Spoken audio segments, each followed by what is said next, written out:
June মাসের এক রৌদ্রোজ্জ্বল সকালে জিত এবং শুভশ্রী গ্রামের শান্ত পরিবেশ উপভোগ করার জন্য বেরিয়ে পড়লেন। শহরের কোলাহল থেকে দূরে সবুজে ঘেরা একটি গ্রামে তাদের যাত্রা শুরু হল।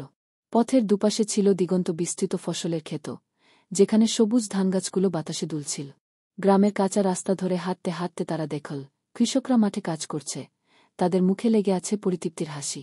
জিত আর শুভশ্রী মুগ্ধ হয়ে দেখছিল গ্রামের সাধারণ জীবনযাত্রা। একসময় তারা একটি ছোট নদীর ধারে পৌঁছাল। নদীর স্বচ্ছ জল বয়ে যাচ্ছিল কলকল শব্দে। শুভশ্রী তার হাত ডুবিয়ে দিল ঠান্ডা জলে, আর জিত ক্যামেরা বের করে ছবি তুলতে শুরু করল।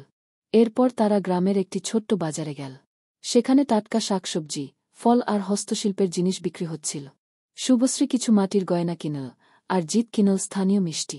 গ্রামের মানুষের সরলতা আর আন্তরিকতা তাদের মন ছুঁয়ে গেল। দুপুরের খাবারের জন্য তারা একটি গ্রামীণ বাড়িতে আশ্রয় নিল। বাড়ির কর্তাগিন্নি তাদের সাদরে আপ্যায়ন করলেন। গরম ভাত, ডাল, তাজা সবজির তরকারি আর নদীর মাছ ভাজা খেয়ে তাদের মন ভরে গেল।